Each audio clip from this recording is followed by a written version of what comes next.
a share-alike license, and so you do have to make what you did available. If you have any questions about that, we can help you with that, or the library can help you. But we're finding that as OERs become more popular, that the instructor resources are being developed as well. If you are thinking about using an OpenStax book, if you sign up for their free instructor login, you can find your book, and then you can go to that free login and look and see what resources are provided. A lot of times there'll be PowerPoints. In some cases, it's a test bank. So check that and see. Even for the North Georgia ones, it wasn't consistent, but some had some instructor resources available. So yes, that is a problem for some, but not for all. It is getting better. It's North Georgia University, I think. The OpenStax? Yes, and the Stax is S-T-A-X, and it's .org. But they've got a lot of really good books. They started out as mainly math and science, but they're expanding now into history, government, business. I think that the business department has looked at some of their books and they're using them, and the science department is using some of their books as well. So I would recommend that you go there, because that's my go-to place for books. But they only have like 30-something books right now. But Jan and I went to an OER conference, and we listened to one of the presentations by an OpenStax staff member, and they're planning on developing many more, and they will take suggestions, but it depends on the funding, because Bill Gates and some of the other people fund the foundation that supports OpenStax, so it depends on whether or not they feel that there's enough interest in it. Anyways, we just have a quick update for you for early college high school STEM. We do credit. Everybody I think knows me by now. Kirsten Brooks, Associate Dean of Instruction, and Janelle Deal, Public Education Director. And so let's go ahead and get started. So the Early College High School was launched during fall of 2015 with 150 students. Students are working on associate's degree in interdisciplinary studies. We have our freshmen and sophomores taking courses at their high school campus located at Fort Hood. Our juniors and seniors take courses here at CTC. The high school courses are taken in Building 113, which is the Shoemaker Center. Students are here from the hours of 9 a.m. until 4:20, and books and tuition is paid by KIC, as well as the selection process is completed by Killeen ISD. We had our first group graduate during spring of 2019. 113 seniors met all requirements. There were 5 students with highest honors, and we had 19 students with honors. Yeah, it was really exciting. Spring of 20, we're anticipating 231 seniors graduating. Now that's in addition to approximately 20 plus STEM students. Correct. We have some STEM students that are on track to graduate as well, as long as they perform well this semester.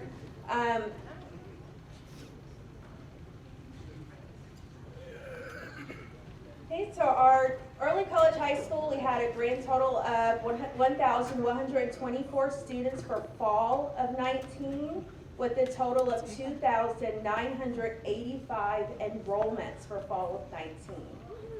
And that's a lot of rows if you look on the spreadsheet trying Yes. to figure out. It's a lot. Right, they're correct. That's Definitely a lot. So for spring of 20, we're still in registration, but we currently have 1,079 ECHS students with 2,485 enrollments. And again, we're still registering as we speak. So this is our curriculum. Our freshman students, they take one course, which is the EDUC course. Our sophomores, they take 3 courses. Usually they take 2 courses one semester, and then 1 course the opposite semester. Our juniors that are here at the CTC campus, they take 8 courses, which will be 4 one semester for the next semester.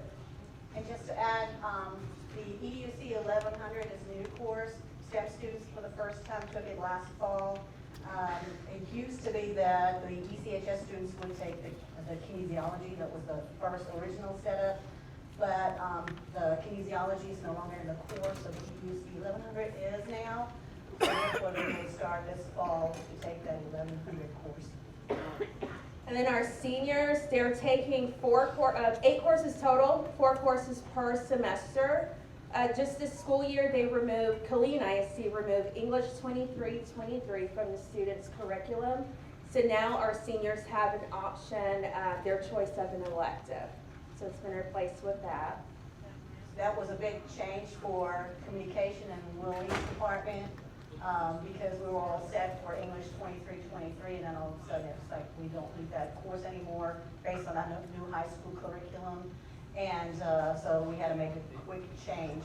So now they can take an elective instead of that English 2323, and they're trying to expand on electives based on our core. Then our STEM program that launched during the summer of 18. We have 2 groups that visit our campus. We have an AM group that's here from 7:30 a.m. until 11:50. And then we have a PM group that arrives at noon. They start taking courses at 1:30, and then they are bused back to their high school at 4:20. Those students are working on an associate's degree in interdisciplinary studies with an emphasis in various programs, human biology, organismal chemistry, and so forth. The tuition is paid by Killeen ISD, textbooks are purchased by Killeen ISD, and the selection process is also completed by Killeen ISD. And I think with the enrollments, we see the biggest change, because if you look at for fall 18, we had 150 students here on campus. Fall of 19, 373. So a great change. And I think for next fall, we're probably looking at somewhere around 600, 700 students. Yes, I failed to add the spring numbers, actually the spring 20, the current semester, we're at 772 STEM students. Currently, we have 1,355 STEM enrollments, but we're still registering again as we speak, so we're looking for that to increase. So from fall to spring, we're already double again. Yes. So just keep that in mind. Okay, the next program is our Coppers Cove ISD. They have an early college program that was launched during the fall of 2017. Students are bused over during the AM hours, and they participate in programs such as automotive, as well as our EMT paramedic welding program. We started with 50 students. We now have about 40 with 120 enrollments, which is actually down from our last semester, but we're still kind of pushing and promoting that program to hopefully increase enrollment. So when it comes to participation, behavioral concerns, I mean, anytime you have any kind of issue with any of the students, make sure to call Janelle's area. Her number is 526-1566. I dial it too. Anyways, you know, just let her know what's going on, so do not directly contact the high school. Janelle will need to be in the loop, and she will go ahead and talk to the high school for you. As far as attendance, we still have to enter attendance at the 9 o'clock time slot. For the students, keep in mind, beginning of the semester, a couple, 3 days, when you will not be able to have access. I know there were some issues with actually getting into eSchool Plus, or even if you had access, your classes were not pulling up correctly. If that happens again, please let us know right away. Janelle has been in touch with Mr. Parker from KSD, trying to get that issue resolved, but we need to know if it continues on. The goal still is to get, I believe, 6 kiosks functioning here on campus, but that has not quite happened yet. And the ISDs are still requesting grades.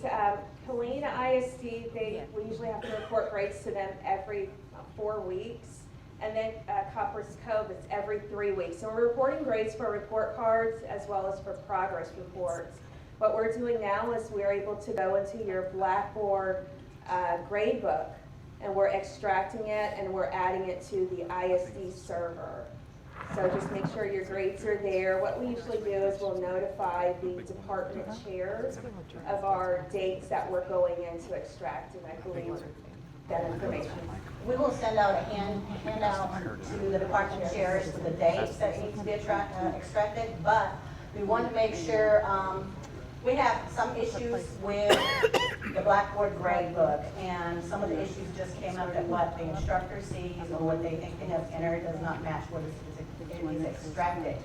It's not an issue with the extract itself, but it's an issue with the way the grade books are set up. So we will forward another handout to the department. Please distribute it to all the instructors to make sure that the grade books are set up correctly, because we have to make sure the grades are reported correctly to the ISD.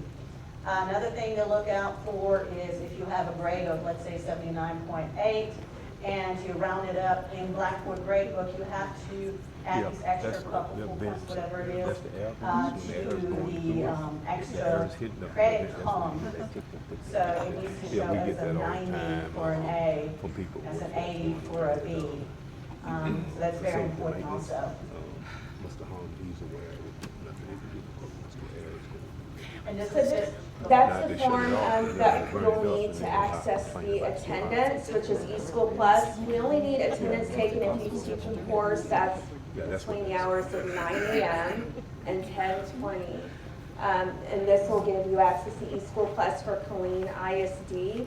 After you complete the form, just email it to me or Kevin Edwards, and we will get it to Colleen ISD, and they will assign you a username so that you're able to log in. And just to mention again, if you have issues with the grade book and you cannot figure it out, you can always contact Pam from the If I pronounce it right, probably not.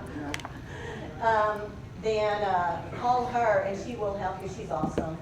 And for that form, you only need to complete sections 2 and 6.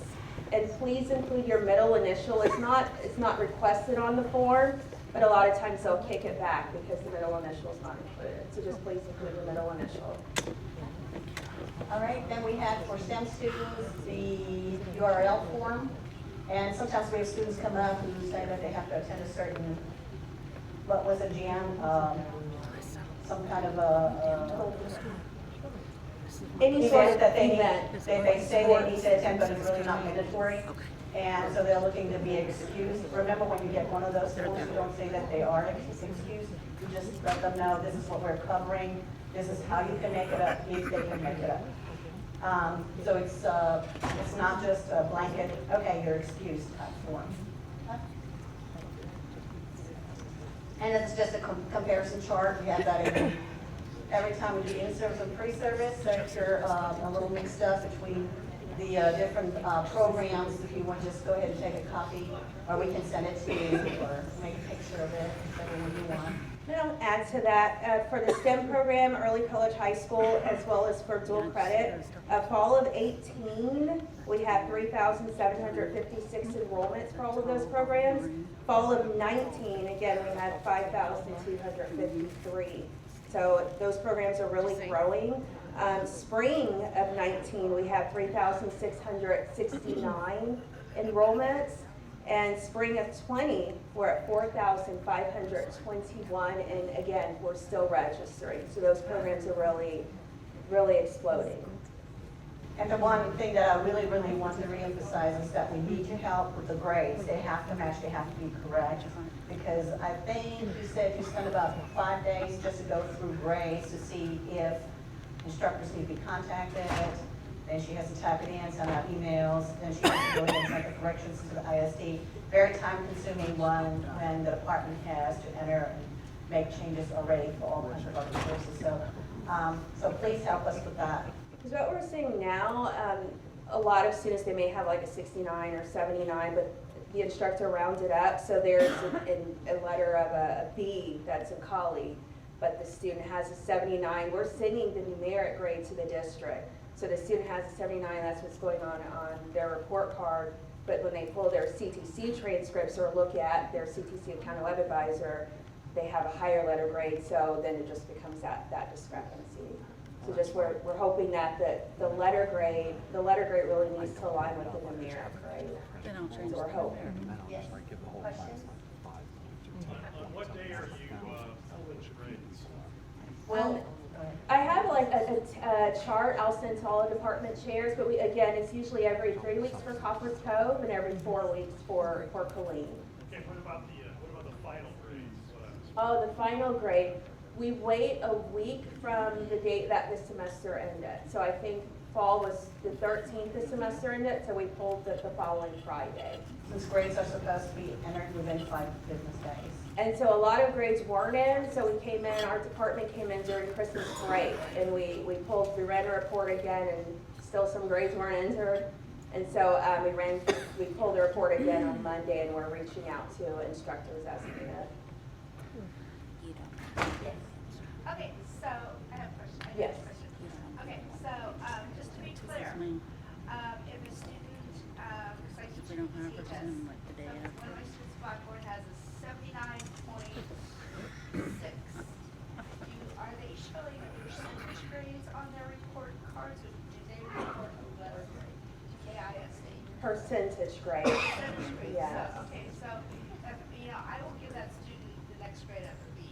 Okay. So if it's 70, or okay, let's say it's 79.6 is a percentage, and you have your column that has the letter grade, can I just put a B in there, or do I have to like go someplace and add an extra credit? You will have to go to the extra credit column and add .4. So it has to be, and then it has to show an 80 to match the B, because if not, it comes up on her discrepancy. Yeah.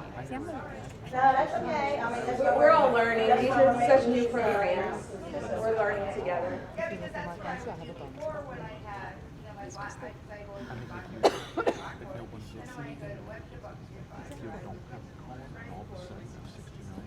Yes. got it, thank you. Oh, no problem.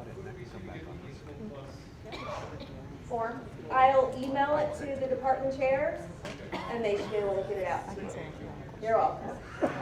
So, everybody welcome. Those of you that don't know me, my name is Maricela Vargas. I'm the Director of Student Life and Activities. And tomorrow I have youth student orientation right here where you guys are seated. So I gotta start getting ready. So this is me getting ready for that, okay? So, thank you. I am sharing the stage here with Chief Joseph Barrigan. He and I, that's him right there. Say hi. And I'm not as lively as you. I'll keep it grounded. All right, so this kind of started this presentation. We ended up calling it the student conundrum, which way to go. Mostly because during the last few months before the break, we're having all these issues happening, right? And if you don't know, I'm the conduct officer for the campus, so anytime there's an issue with a student, I have to deal with it, right? And a lot of you are being really, really great and proactive at letting me know what's happening in your campuses, in your classrooms. Thank you. Thank you very much. But he and I started figuring out that you guys didn't always know what was the best path to take, right? And pathways is a big thing now, isn't it? Yeah, right? So we kind of decided to kind of help you guys out. And then Dean Anderson was like, hey, do you want to present something? I was like, hey, Chief, I want to take this opportunity to talk to the faculty a little bit. So this is how we ended up with this presentation. So I just want to give you a little bit of background. So we have a lot of, like I mentioned, faculty communicating with me, and there are things that are emergencies, and they're being treated as urgent matters. And there's things that were just urgent, and then they're being treated as emergencies. So hopefully, by the end of today, you'll have a better understanding as to how things should flow, and in which direction it should go, and not get conundrum anymore. Okay? So that's the goal for today. That's the whole. So we're going to start with new laws, and I'm going to let Chief take this one. So there are some new laws that came in, they started September 1st of 2019. So the first law that we're talking about, it has indecent contact. The reason I put contact, it's actually called indecent assault. So now the law has changed that This is all gonna pertain to Title IX. All of you are familiar with Title IX, right? So indecent contact means just the touching of a breast, of the genitals, of the anus, and I apologize if you're not used to this word, but I have to tell you what the law says. And that's what it is. So now, it's considered an assault. And I'll give you an example. If a student grabs someone's breast, it's an assault. Even if it's on the outside of the clothing, it's considered an assault. It's a Class A misdemeanor, so they can be arrested. That's just on the criminal side. We also have to deal with the administrative side. So that's the first law that comes into play. Now, if we include the sexual assault, the sexual harassment, things have changed also a lot. So the legislators decided they added a lot of new chapters under the Texas Education Code. And I'll give you the reference in case you want to write them down and go and research them. But basically, like the Texas Education Code 51.251 and 2.60 are all brand new chapters in the Education Code. So what happens with sexual assault, sexual harassment, it says all employees have to report it. So you as a faculty member, and more than likely you're the one that's gonna know about something first. It's gonna be reported to you. Someone says, hey, I've been sexually assaulted, or I've been sexually, or not sexual assault, just had some indecent assault, or I've been sexually harassed, or I'm a victim of dating violence, or stalking, because it includes those lawsuits. You must report it. You must report it. So when I say you report it, you can report it to the police, obviously, because it's a criminal offense, and also to Ms. Vargas, and it'll eventually go as a Title IX investigation. This is important because the law is so specific that, as you notice, it says if you don't report it, you be terminated, right? I have a question. Yes. I have a question about that last part. So I'm sorry. Is it like if someone sexually harasses me and I tell my boss and my boss does nothing about it? If someone sexually harasses me and I tell my boss and my boss does nothing about it, and then I say I told her, then she can get terminated. But is that different than she was there? Because just because someone's there doesn't mean they heard anything or saw anything. So if I say she was there and she's like, well, I didn't see anything, she can still get fired? No. Okay, so can you explain that a little bit more? So you have to be aware that it happened. So who determines that? Like if I said she was Okay, there so- and she's like, I didn't see anything, She might not have seen something, but how did you become aware? aware that she was there? No, that there was a sexual harassment. No, like it happened to me. So if he, If your boss, if you tell your boss, I think what happens is if you tell your boss has to that's report different, it. that's different. But if I, not the, because this is super scary, like if employees don't report it. So if he sexually harasses me and I say she was there, she saw it, and she didn't report it, can she get fired? No, she has to be aware. Yeah, right. So who determines who's aware? We'll do the investigation. There's an investigation. Okay, don't get scared that you're terminated. I know, like, I think I saw her telling him, I'm not sure. There's a law that says you can get arrested. What if students like, they're like, oh, why haven't you finished this work, whatever? And they said, well, there's a situation going on, it's already under investigation. Do we still have to report it even if they? Have already reported. Now, if they reported to an outside, so if they reported to an outside agency, not the college, right? Report it. And the reason you want to report is because we have resources that we can help you with. You know, and we got to make sure that the subject is not part of the college. We have to make special arrangements, like if it's a sexual assault, to make sure they're not in the same classroom. We offer her protection, we'll give her escorts and things like that. So report it, even though it's being investigated. If it happened externally, and I think we have a question here, Chief. If it happened externally, we want to know because like Chief can collaborate with outside, police officers if they're involved. In my case, or we can try to offer as much protection as we can here on campus. if both parties are on campus, they both have rights and they both have responsibilities. So we have to make sure that they're both aware, and if necessary, we may take some action until we can finish the investigation. So there are some things that can happen, and if we don't have the full picture, it may take longer for those things to happen. So if students come up to us with a situation that is in the classroom between two students, we report that. Do we address that with that student or those students at all? It depends on the situation, but yeah, I mean, if it's something that you have the power to kind of, you know, Yes. separate and kind of, yeah, definitely. Okay. If you can, And but still let report us it. know, Okay. because we also have to take actions on our end, Okay. so. Yeah, and if it's something that you know is gonna escalate, call us, Yeah. call the police, because we wanna make sure that we can start the report and everything. I'll get you, sir. Well, I didn't mean to stir you up so much. You know? I thought it was really interesting, right? So what would the time frame be if I have a student that writes an essay about something that happened 3 years ago? Am I required to report that happened 3 years ago? So the way the law works from resetting the clock. So September 1st, 2019 to current.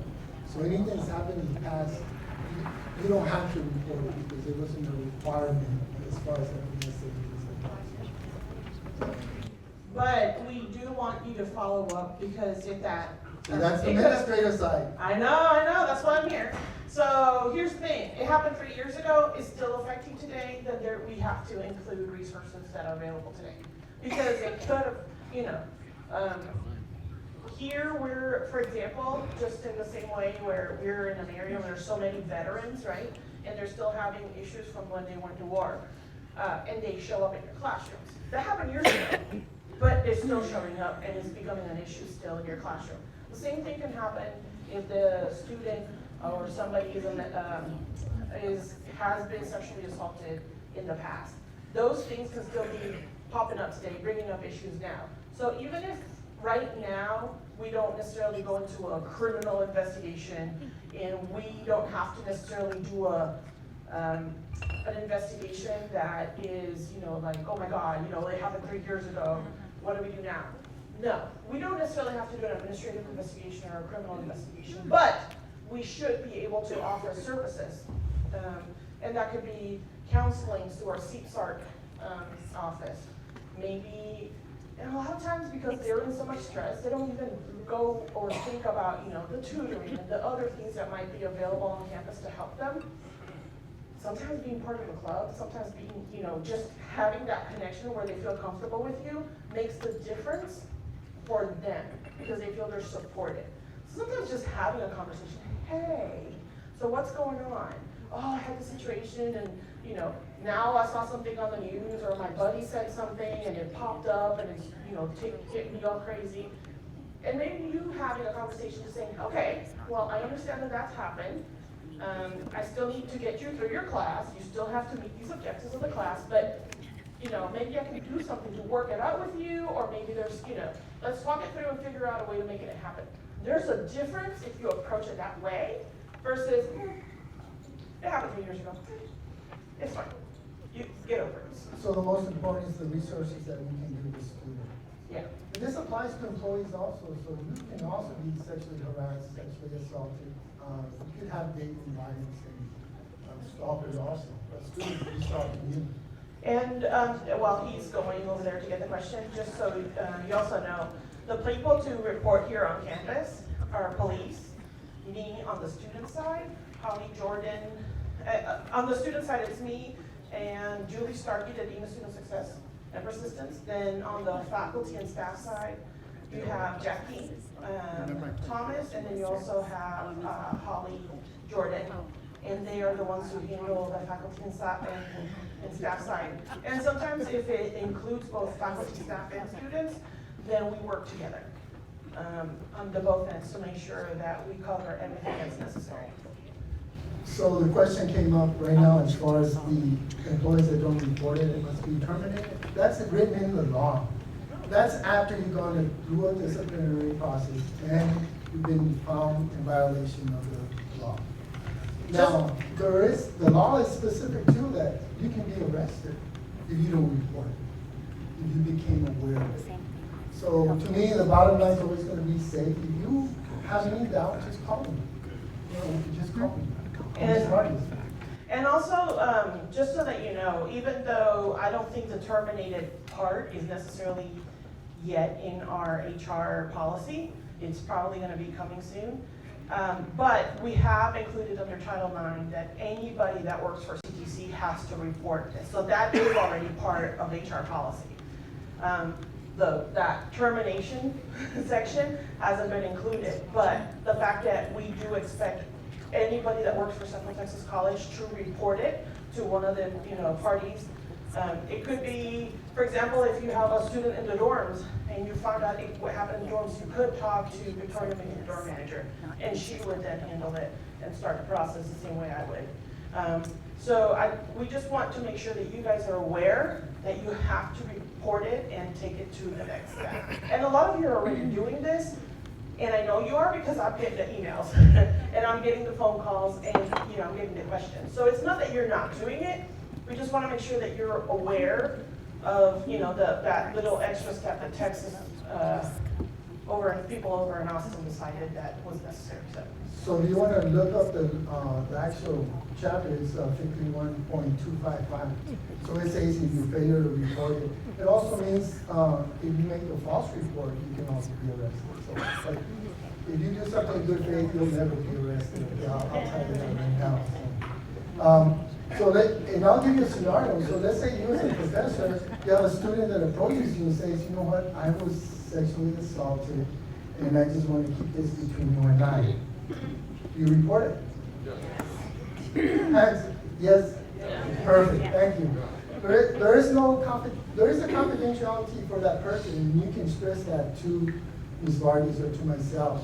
But we are the ones that are going to do the investigation, so we do keep everything confidential. Now, if you become aware as a professor, I'm going to go, hey, professor, did you know this? Hey, did you know this? You can't do that. Then you're violating the confidentiality. Any more questions? Yes. Yes, sir. Yeah, so an instructor had suggested having received an essay and those sorts of things. I haven't had anything specifically like this, but students will unpack some difficult stuff sometimes. If we have a situation that's clearly, well, my question is, would it be appropriate to put a caveat at the very beginning of a syllabus saying the instructor is required to? And to give you an example, without being specific, we did have something regarding an essay earlier in the year, or last year, and we did the investigation. The professor actually sent it through the chain of command, through the dean, and everything. It came to us, and it came to Ms. Vargas, and we investigated. We did. So, you don't see no one arrested, right? And that was the right thing to do. And it turned out to be a long time ago, but it was good. They were just talking about their life, their stories. So if it were between two students, does the instructor or the program director intervene at any between those two students once it's been reported? At that point, if it's two students, what's going to end up happening is that Julie Starkey, she's the Title IX coordinator for students, the same way that Holly Jordan is the Title IX coordinator for faculty and staff. And so she will have, I'm not saying the right word, it's an intermediary procedure. Intermediary. Thank you, that. There's some actions that have to happen, and I don't know what. But anyway, she will say then, okay, you two students obviously can't be together in the same classroom. And then we'll have a committee come together to figure out how to do this. And this happens quite often, I won't say quite often all the time, but, it's not uncommon for, Dean Anderson, Dean Starkey, me, campus police to get together and figure out a situation for a student, faculty member, staff. We'll work on it and come to a solution that will affect the least possible for each one of the students in terms of academics, and at the same time keep them safe. Safety is always going to be the first thing that we're going to consider, but we will work on situations ad hoc just to try to get them to maintain a separation and to be able to know that, hey, you know what, this is going to be okay. You know, you can do this, or you can do this work so you can finish up the class and do what you have to without it affecting your grade. But that's what Dean Starkey or Holly Jordan will do until we figure it out.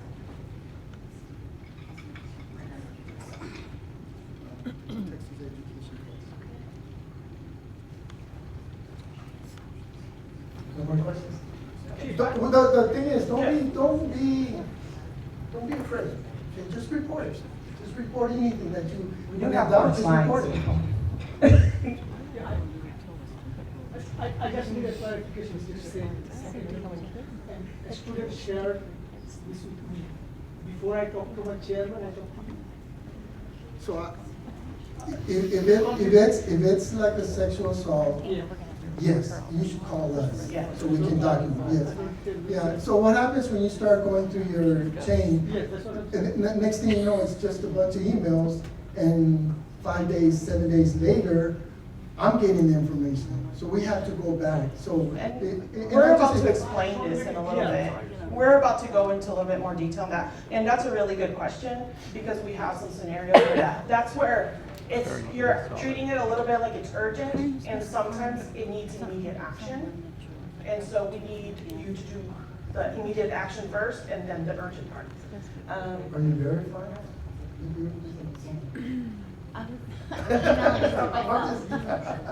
So there, anything that needs action immediately, we need you to call campus police.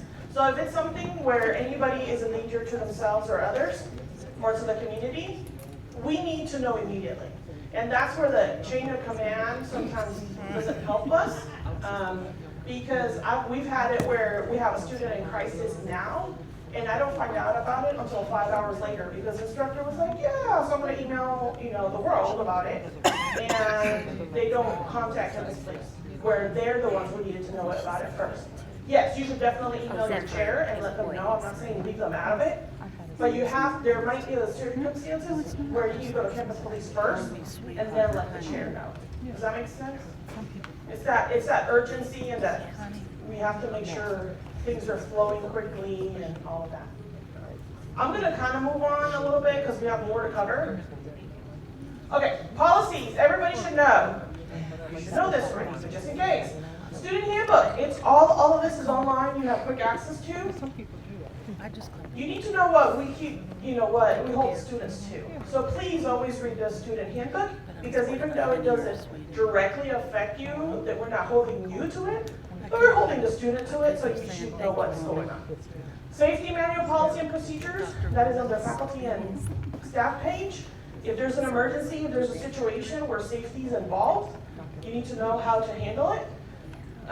And how to report it to risk management, to campus police, or anybody else. And that's a lot of the situations are dealt with. Somebody falls, has an accident, that's how you should handle it, is up there.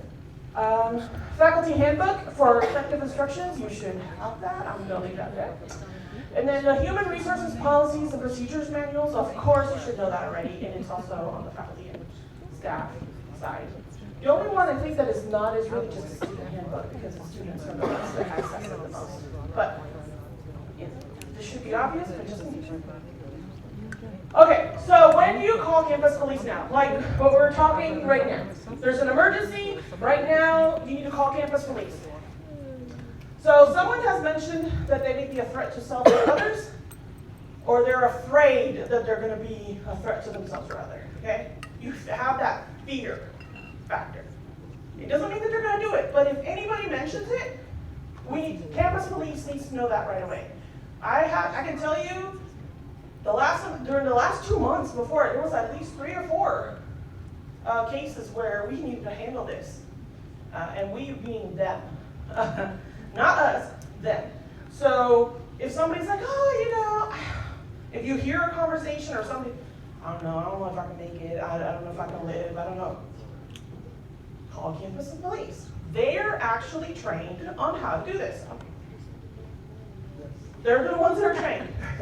And just so you know, sending them to Dr. Mahone Lewis or Steve Sark is not necessarily always going to be the answer.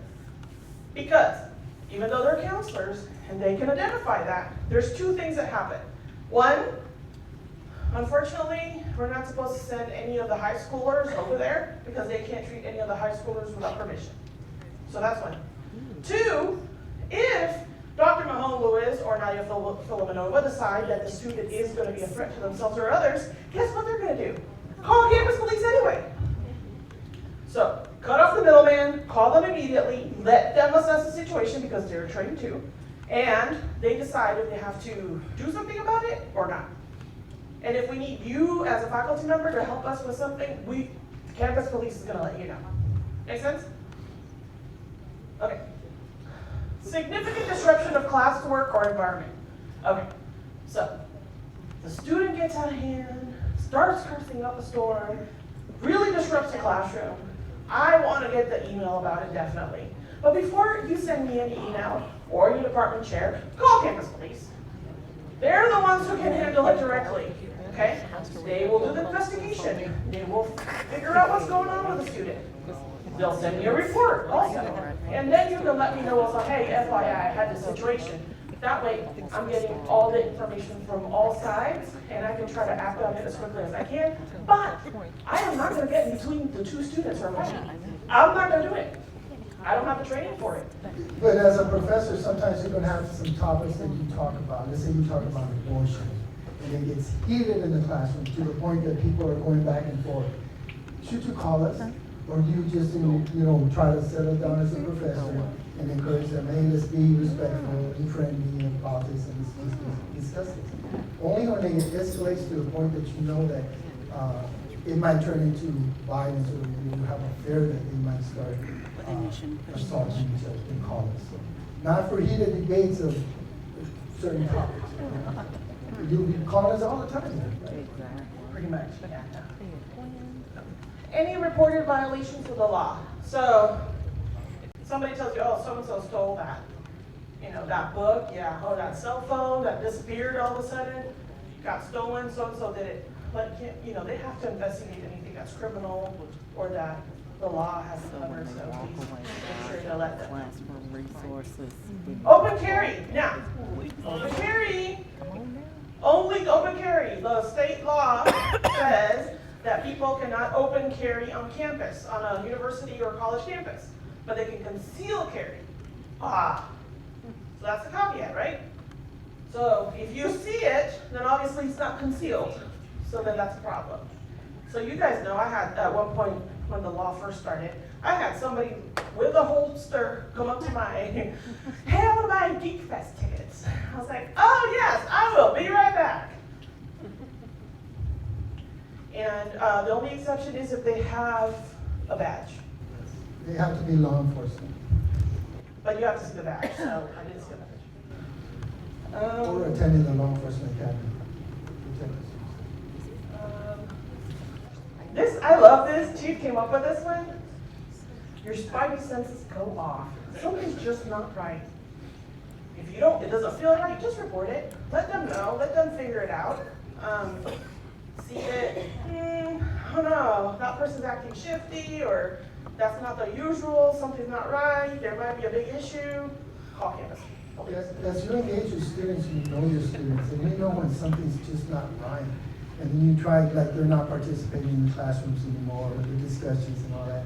And you look at them and, it's okay, you think that something's gonna happen.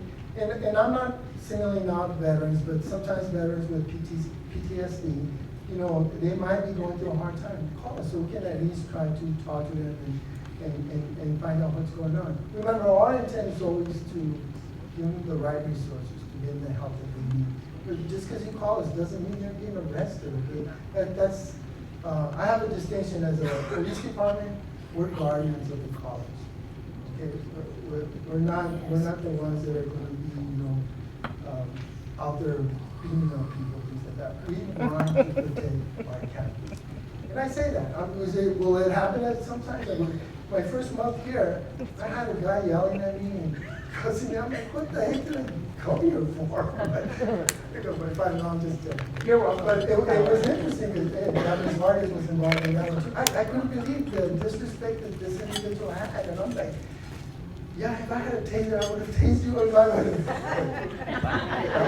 But I'm thinking, wait a minute, we are guardians, okay? So as a guardian, we're here to protect, and we will always make sure that you're well protected. Just so you know, that student will not be back on campus. Smoking or vaping?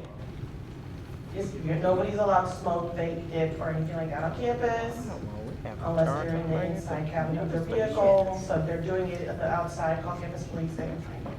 And the law changed, I'm 21 now. So, you see, really called vaping out there, they have to be 21. All right, I know you guys know this one already, because campus police, I know you guys told these already, but if someone's parked in a reserved spot and they don't have a reserve sticker, then yes, you can call too. And that's really not an emergency, right? But you can call, because we also enforce the parking. We also enforce parking. Because I have called, and I've sat out there and waited and waited and waited for you guys to show up. But you never show up to do anything. So how do we fix that? What parking lots are you? C. See? Because I got students parking in the reserved spots all the time. And I call, and no one ever shows up, even though I'm told somebody's going to show up. Yeah, that should not be happening. Call me, sir. Ask for me. That should not be happening. I don't know if you noticed, we've hired a lot of safety officers. So that's the role is for them to go out there and enforce it. So I apologize that that happened to me. Okay, so if someone's intoxicated with drugs or alcohol, definitely call campus police. They can handle it. They are trained to handle it. Make sure that you call them. And it seems silly, but I have actually had encounters with students that are intoxicated. So we'll leave it at that. Any questions? It's all over. All right, campus police phone number. If you don't know it, 254-526-1427. You should have that already in your cell phone. It should be pre-programmed. Somebody picks up the phone 24/7. And then their email, if you have anything that you need to send to campus police, maybe that essay that you're like, I don't know, it seems a little shaky, and you need to send it to campus police for some reason, you can send it to this email, campus.police@ctcd.edu, and then somebody will look at it, investigate, and we'll go from there. One of the things I want to add that's not a slide is that there's presentations that I want to start doing here for the classrooms, for faculty, for staff, and everybody. And it's called CRAZE. It's the Civilian Response to Active Shooter Events. So if you can give me your classroom for one class session, we will do the presentations. All of the police officers during the Christmas break, I had them all take the training so they can become instructors. So all of them are instructors, and I'll be more than happy to do the presentation. So basically what it is a strategy, because I know what to do as a police officer, and there's an active shooter.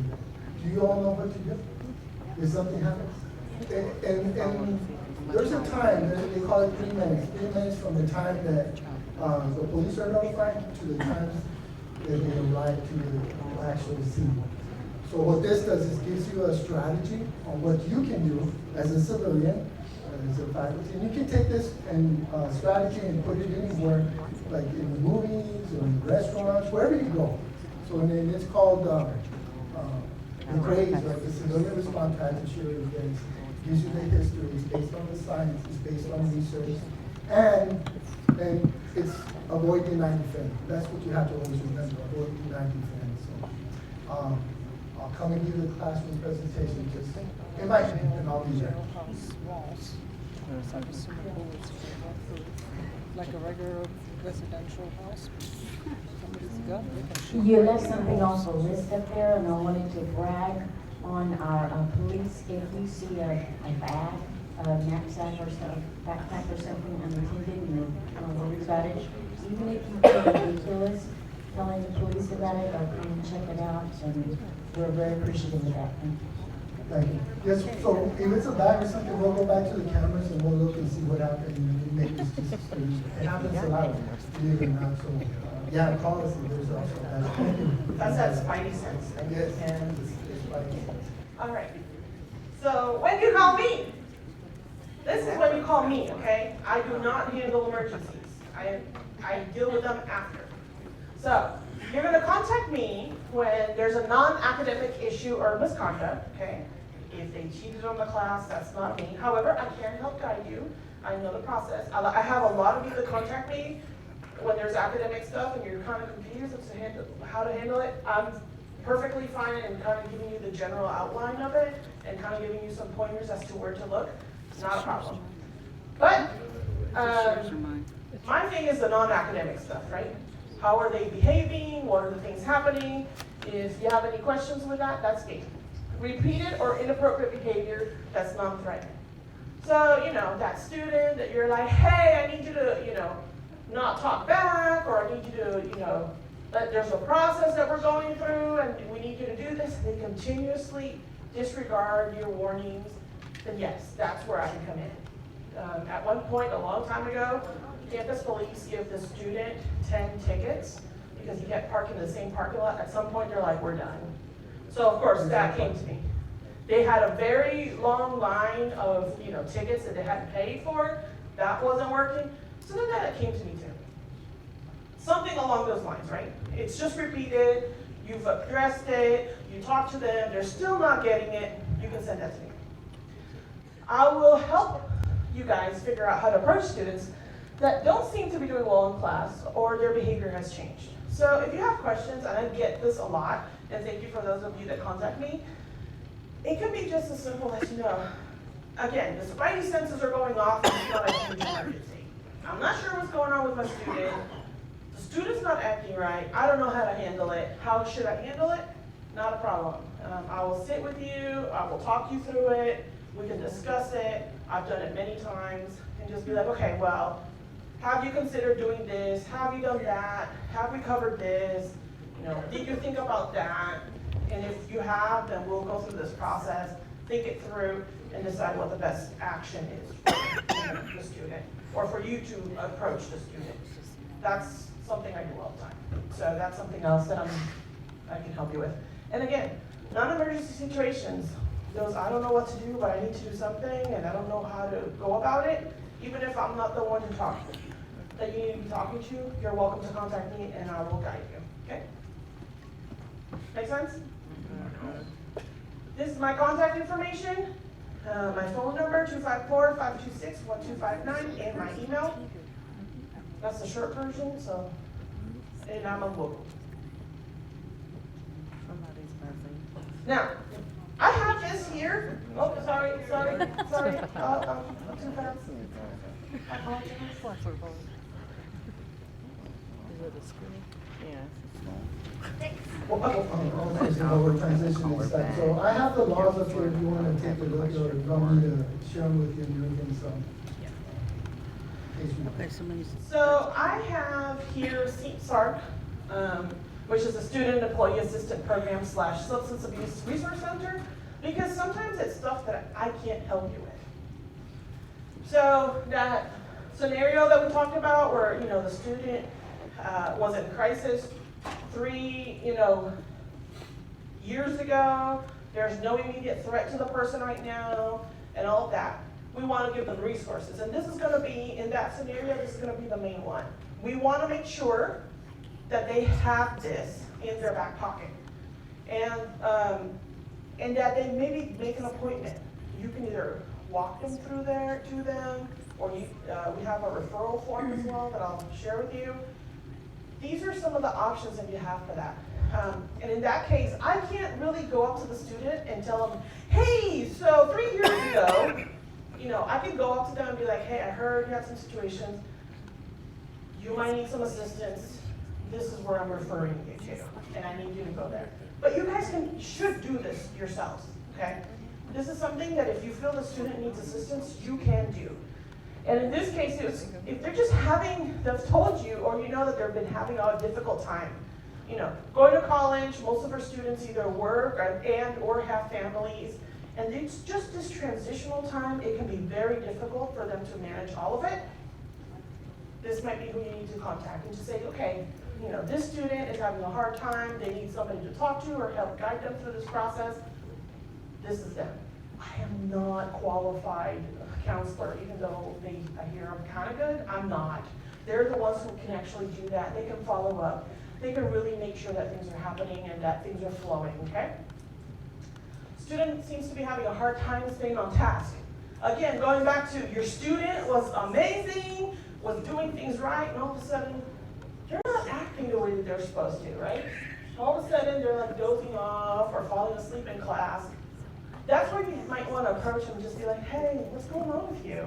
Is there something going on? And a lot of times it goes back to, I'm having a hard time in my life, I'm having somebody sick, there's a death in my family, all these situations pop up.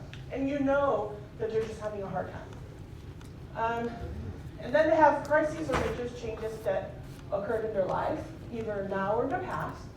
And these things happen. They pop up at all times, either before the semester, in the middle of the semester, after.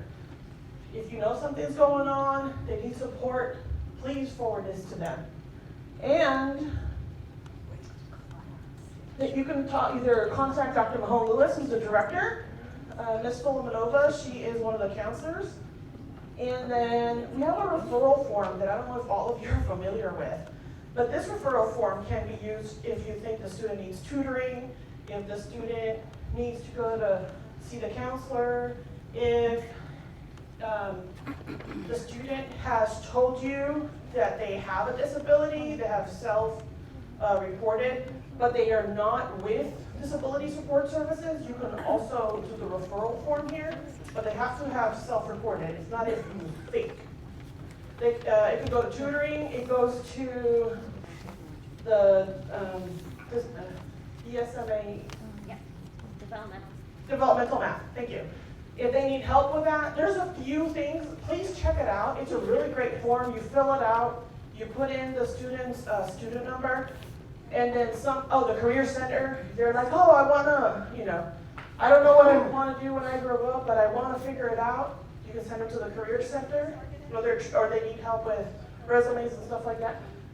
This referral form is really, really good for all of that. So please take a picture or something, I don't know.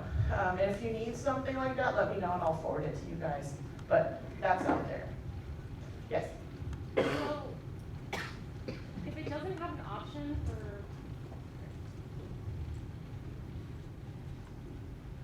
in the past, I've looked to see if there's an option for, I didn't see one for Dr. Mahone Lewis, do you just do the other? That's recent. The Dr. Mahone, it's SARC. Okay, so it is on there now. It is now. It's I'm telling you, it was like at the end of last semester that this was finally operational. I had to email her. Yeah, in the past you had to. Okay. You can still do that, by the way. Yeah. But now this is working, and this is just recently, which is why I wanted to make sure it was up there. So, everybody got this? Yes.